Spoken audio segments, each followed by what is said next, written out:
जैसे ये घटना बहुत दुखद घटना है और उस परिवार के प्रति हमारी संवेदना है और मृत परिवार के प्रति हमारी श्रद्धांजलि है और उनके परिवार को मेरी तरफ से दुख सहने की शक्ति उनको प्रदान करे भगवान और उनकी आत्मा की शांति के लिए हम प्रार्थना करते हैं।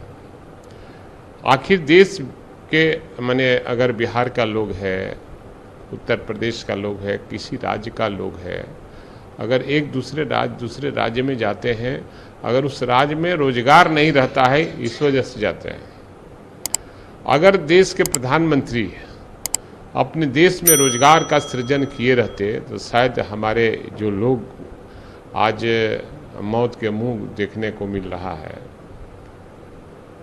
वो शायद दूसरे देश में नहीं जाते कमाने के लिए, कुवैत में नहीं जाते।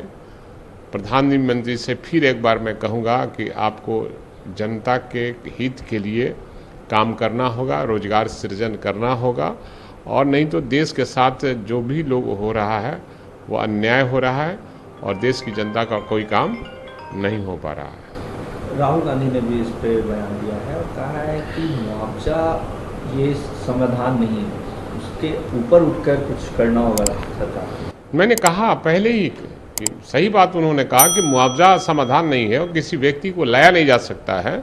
हम संवेदना व्यक्त करते हैं लेकिन उसका परमानेंट सोल्यूशन यही है कि देश में रोजगार का सृजन करें ताकि हमारे देश के लोग दूसरे देशों में नहीं जा सके काम करने के लिए, जो मजदूर क्लास के लोग हैं, या एक राज्य से दूसरे राज्य भी ना जाए काम करने के लिए। राज्य में अगर रोजगार का सृजन होगा तो निश्चित रूप से हमारे लोग अपने राज्य में काम करेंगे, अपने परिवार के साथ रहेंगे। 24 घंटा में के भीतर जम्मू कश्मीर में दूसरी घटना आतंकी हमला हुई है। लगातार आतंकवादी वहाँ पे गतिविधियाँ उनकी बढ़ी हुई है, हमला कर रहे हैं, चौकियों को उड़ा रहे हैं, पुलिस घायल हो रहे हैं। हमको लगता है कि देश का जो गृह मंत्री हैं उनका बरबोलेपन ही ये साबित करता है कि वो कुछ करने वाले नहीं हैं। और जब सरकार में थे और आज भी सरकार में हैं और चुनाव के बीच में क्या क्या बोलते रहते थे, और आतंकवादी कोई भी हो, चाहे जिस प्रदेश का आतंकवादी हो, किस धर्म का हो, चाहे हिंदू हो, मुसलमान हो, सिख हो, ईसाई हो, सब आतंकवादी किसी धर्म का नहीं होता है। निश्चित रूप से आतंकवादी को सफाया होना चाहिए और आतंकवादियों पर अंकुश लगाना चाहिए। सरकार की कमजोरी दर्शाता है कि केंद्र की सरकार कमजोर है, इसलिए इस तरह की घटनाएं घट रही है। लगातार सुरक्षा व्यवस्था पर भी सवाल। निश्चित रूप से सुरक्षा व्यवस्था पर जिस तरह से बयानबाजी हमारे देश के गृह मंत्री दिया करते थे, हमको लगता है कि ये लोग ऐश मौज करने में लगे हुए हैं और धन कमाने में लगे हुए हैं और देश के जो पूंजीपति हैं उनको और पूंजी बढ़ाने में लगे हुए हैं। देश के आम आवाम पर उनका कोई ध्यान नहीं है और आतंकवादियों से हमको लगता है कि कहीं न कहीं इन लोगों का रिश्ता रहा है। यूसीसी को लेकर केंद्रीय राज्य मंत्री मेघवाल ने कहा है कि हमारा भाजपा का एजेंडा था, घोषणा पत्र में था, लेकिन जेडीयू कह रही है कि सबका विचार लेकर यूसीसी को लागू किया। देखिए, उनका कोई एजेंडा नहीं रहता है। उनका एजेंडा केवल देश में राज करना और देश में नफरत पैदा करना और नफरत पैदा करके और देश में राज करना। देश के लोगों का, आम आवाम के लिए उनके पास कोई एजेंडा नहीं है। सिर्फ और सिर्फ राज करना जानते हैं और देश की संपत्तियों को बेचना जानते हैं, देश की संपत्तियों को पूंजीपतियों को यहाँ तो बेचना चाहते हैं। इसके अलावा कोई एजेंडा उनके पास नहीं है। यूसीसी लागू होना चाहिए आप लोगों का, पार्टी का? ये तो हमारे ये शीर्ष नेतृत्व तय करते का केंद्रीय स्तर का मामला है और देश स्तर का मामला ही हमारे नेतृत्व तय करते हैं।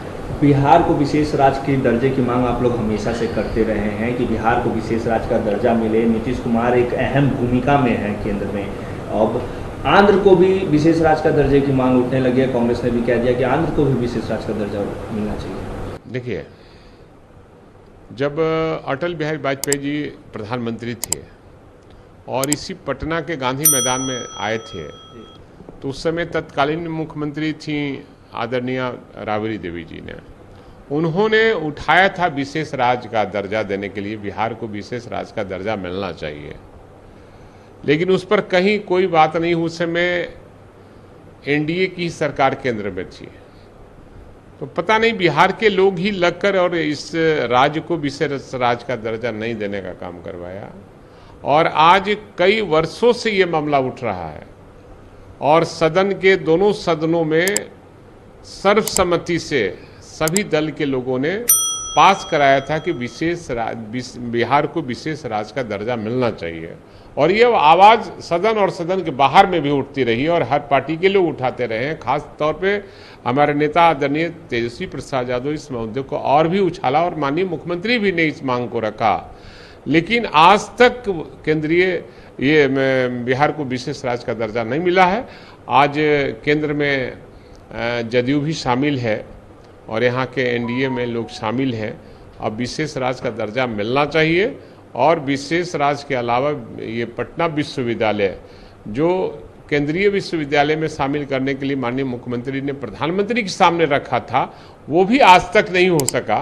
तो हमको लगता है कि केवल मंत्री अगर बना है लोग और बिहार के विकास के लिए काम नहीं होगा तो मंत्री बना है केवल अपना पॉकेट गर्म करने के लिए, घर भरने के लिए, अपने लोगों का काम करने के लिए, बिहार और देश के काम करने के लिए लोग नहीं बना है।